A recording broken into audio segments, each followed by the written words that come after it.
நாளைக்கான வீடியோ தாங்க வந்திருக்கு. வீடியோ வந்து சூப்பராக இருந்துச்சு அப்படின்னு தாங்க சொல்லணும். நம்ம ஆதி வந்து பாரதியை வந்து மனசார ஏற்றுக்கிட்டு வாழ ஆரம்பிச்சிட்டாங்க அப்படின்னு தாங்க சொல்லணும். இன்னொரு பக்கம் பார்த்தா நம்ம அழகர் வேறு ஒரு பிளான் போட்டால் தர்மலிங்கம் வந்து ராக்கம்மாளை கூப்பிட்டு வீட்டிலே வச்சு பயங்கரமான பிளான் போட்டு போட்டார் அப்படின்னு தாங்க சொல்லணும். அதெல்லாம் பார்க்குறக்கும் சேனலை மட்டும் மறக்காமல் லைக் அண்ட் சப்ஸ்கிரைப் மட்டும் பண்ணிடுங்க. ஃபஸ்ட்டு வந்து அழகருக்கு வந்து பொண்ணு பார்த்துக்கிட்டு இருக்காங்களே அந்த சீன்லாம் ஸ்டார்ட் ஆகுது. அப்போ ஆண்டாள் சும்மா இருக்காமல் கெடுத்து விடணும் அப்படின்னு சொல்லிட்டு மாப்பிள்ளை வந்து 8ஆம் கிளாஸ் வரைக்கும் தான் படிச்சிருக்காரு, அது உங்களுக்கு போதுமா அப்படிங்கிற மாதிரி கேட்குறாங்க. என்னம்மா இந்த காலத்தில் ஃப்யூச்சரில் வந்து அவர் பிரசிடெண்ட் ஆக போகிறாரு, என் பொண்ணுக்கு வந்து பிரசிடெண்ட்டுக்கு வந்து கல்யாணம் பண்ணி கொடுக்க போகிறேன், நாங்கள் எதுக்கு கவலைப்படணும் அப்படிங்கிற மாதிரி சொல்கிறாங்க. அது சரி, மாப்பிள்ளைக்கு ஆல்ரெடி கல்யாணம் ஆயிடுச்சு, அந்த விஷயமெல்லாம் உங்களுக்கு தெரியுமா அப்படிங்கிற மாதிரி சொன்னோடனே அந்த புதுசாக வந்திருக்காங்கல்ல அந்த பொண்ணு வந்து சொல்கிறாங்க, அந்த விஷயம் தெரியுமே, அவள் ஃபஸ்ட்டு பொண்டாட்டி ரொம்ப அடங்காப்பிடாரியாம்ல, ஊருக்குள்ளே வந்து விசாரித்தோம், அவளும் ரொம்ப வாயின்னு சொல்லிக்கிட்டு இருக்காங்க, அதனால தான் 2 பேருக்கும் வந்து பிரிவே வந்துச்சுன்னு சொன்னாங்க, நல்லது தான், நாங்கள் 2 பேரும் சேர்ந்துக்கிறோம் அப்படிங்கிற மாதிரி சொல்லிக்கிட்டு இருக்காங்க. அடுத்து வந்து சரி கிளம்புறோம் கிளம்புறோம் அப்படின்னு சொல்லிட்டு எல்லாருமே தட்டை மாற்றிட்டு அந்த இடத்துல வந்து கிளம்புறாங்க. அப்போ வந்து அந்த புதுசாக பொண்ணு வந்திருக்காங்கல்ல அந்த பொண்ணு வந்து அழகரோட மொபைல் எடுக்காங்க. ஏங்க அது ஏன் மொபைல் அப்படிங்கிற மாதிரி சொன்னோன்னே, தெரியுங்க இருங்க அப்படின்னு சொல்லிட்டு அதில் வந்து அவங்களோட ஃபோன் நம்பர் எடுத்துகிட்டு, இந்தாங்க இதுதான் என் நம்பர், உங்களோட எஸ்எம்எஸ்க்காக நான் வெயிட் பண்ணுவேன், நான் வரேங்க அப்படின்னு சொல்லிட்டு அந்த இடத்துல வந்து கிளம்பி போயிடுறாங்க. இங்கிட்டு பார்த்தா ஆண்டாளுக்கு வந்து பயங்கரமான கோவமாயிருது. கோவப்பட்டு வீட்டுக்குள்ளே போகிற மாதிரி தான் காட்டிக்கிட்டு இருக்காங்க.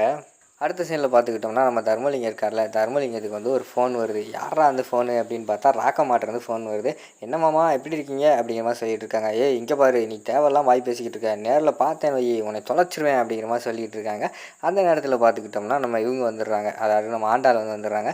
என்னப்பா டென்ஷனாக பேசிக்கிட்டு இருக்கீங்க அப்படிங்கிற மாதிரி கேட்டோன்னே, அந்த ராக்கம்மா தான் எல்லாம் அந்த பையனோட வேலை தான், உன் மாப்பிள்ளைன்னு சொல்கிறதால தான் நான் அமைதியாக இருக்கேன், இல்லைன்னா வேறு ஏதாவது நடந்துருமா அப்படிங்கிற மாதிரி சொல்லிட்டு தர்மலிங்கம் வந்து கோவப்படுறாரு.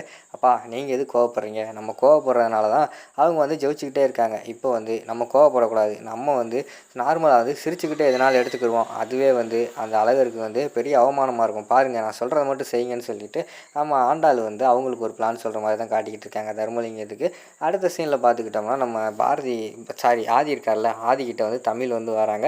அப்பா எனக்கு வந்து நாளைக்கு ஒரு நாள் லீவ் வேணும்ப்பா, அம்மாட்ட பெர்மிஷன் வாங்கி கொடுங்க அப்படிங்கிற மாதிரி சொன்னோன்னே, எதுக்கு லீவு அப்படிங்கிற மாதிரி கேட்காங்க. இல்லைப்பா நாளைக்கு எனக்கு பிறந்த நாள், அதனால் வந்து கேக் வெட்டி சாக்லேட் எல்லாம் கொடுக்கணும்ல அப்படிங்கிற மாதிரி சொன்னோடனையும், இல்லை நாளைக்கு வந்து லீவ் எதுக்கு, பிறந்த நாளுக்கு வந்து சாக்லேட் காலையில் போய் உன் ஃப்ரெண்ட்ஸுக்கெல்லாம் கொடுத்துட்டு வாங்க, ஈவினிங் வந்து நம்ம கேக் வெட்டுவோம் அப்படிங்கிற மாதிரி சொல்கிறாங்க. இல்லைப்பா இது வரைக்கும் நான் பிறந்த நாளே கொண்டாடினதில்லை, எனக்கு குடும்பத்தோடு வந்து வீட்டிலையே வந்து காலையிலேயே பிறந்தநாள் கொண்டாடணும்னு ஆசை அப்படிங்கிற மாதிரி சொல்கிறாங்க. ஓ அப்படியா, சரி கொண்டாடி இல்லாமல் உங்களுக்குலாம் பிறந்த நாளா அப்படிங்கிற மாதிரி சொல்லிவிட்டு அந்த இடத்துல வந்து அவங்க பிறந்த நாளுக்கெல்லாம் ரெடி பண்ணுற மாதிரி தான் காட்டிக்கிட்டு இருக்காங்க. அதுக்கடுத்து பார்த்தா பிறந்த நாளுக்கு வந்து ஆதி கேக்கெல்லாம் வாங்கிட்டு வந்துட்டார். ஆனால் நம்ம பாரதிக்கு வந்து விருப்பமே இல்லை. சரி தமிழ் கேட்டாலேன்னு சொல்லிவிட்டு அவங்க ஒரு ஓரமாக நின்றுட்டு பிறந்த நாள்லாம் கொண்டாடுறத பார்த்துக்கிட்டே இருக்காங்க.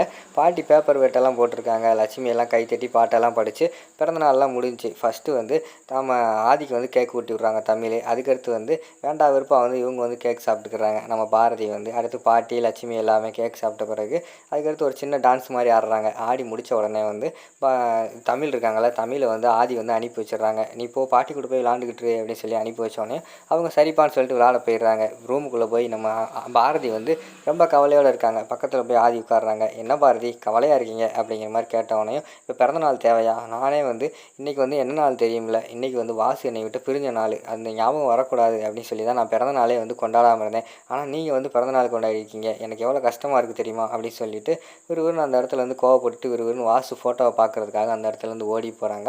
போய் பார்த்தா வாசு ஃபோட்டோவுக்கு மாலை போட்டு கீழே வந்து பூவெல்லாம் தூவி வச்சுருக்காங்க. அதை பார்த்தோன்னே அவங்களுக்கு பயங்கரமான ஷாக் ஆயிடுது. நம்ம ஆதி தான் இப்படி செஞ்சாரா அப்படின்னு சொல்லிட்டு கண்ணீர் விட்டு அழுதுகிட்டு இருக்காங்க.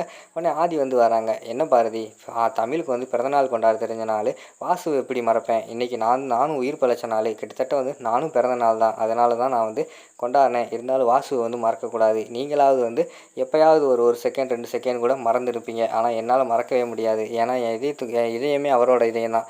அதனால் வந்து அவருக்கு நான் செய்ய வேண்டியது செஞ்சேன் பாரதி அப்படிங்கிற மாதிரி சொன்னேன். ஓடி வந்து பாரதி வந்து ஆதியை வந்து கட்டி பிடிச்சிக்கிறாங்க. கட்டி பிடிச்சி ரொம்ப தேங்க்ஸு அப்படிங்கிற மாதிரி சொல்லிவிட்டு அவங்க கட்டி பிடிச்சிக்கிட்டு இருக்கிற மாதிரி காட்டிக்கிட்டு இருக்காங்க. அடுத்து வந்து அழகர் வந்து ரொம்ப ஜாலியாக இருக்கார். பாட்டி வந்து கேட்காங்க, என்னடா இன்றைக்கி ரொம்ப ஜாலியாக இருக்கே அப்படிங்கிற மாதிரி சொன்னோடனையும், நம்ம ராக்காம்மா கொண்டு வந்து ரகலை கூட்டினோம்ல, ஒன்றும் ரெஸ்பான்ஸ் சரியில்லை, அதான் திருப்பி ராக்காம்மா வர சொல்லியிருக்கேன் அப்படிங்கிற மாதிரி சொல்லிகிட்டு இருக்காங்க. ஓ அப்படியா, அப்படின்னா இன்றைக்கி தர்மலிங்கம் ஆட போகிறேன் அப்படின்னு சொல்லிட்டு அந்த பாட்டி சொல்லிகிட்டு இருக்காங்க.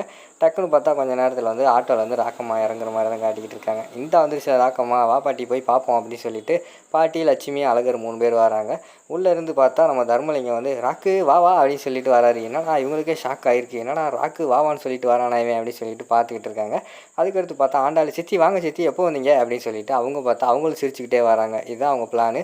ராக்கம்மாவை சேர்த்து வாழ்கிற மாதிரி வாழ்ந்தோம்னா அவங்க உண்மையை சொல்லிடுவாங்கன்னு சொல்லிட்டு அவங்க ஒரு பிளான் போட்டிருக்காங்க. அடுத்து பார்த்தா நம்ம தர்மலிங்கம் வந்து சொல்கிறாரு, ஏத்தா என்னத்தா வெளியாள் மாதிரி சித்தின்னுக்கிட்டு இருக்க, அம்மானு சொல்லு முறையா அப்படிங்கிற மாதிரி சொல்லிக்கிட்டு இருக்கிற மாதிரி காட்டுறாங்க. இங்கிட்ட எல்லாத்துக்கும் பயங்கரமான கோபமாக இருக்குது. அதோட பார்த்துட்டிங்கன்னா இந்த ஃபஸ்ட்டு பார்ட்டை வந்து முடிச்சிடுறாங்க.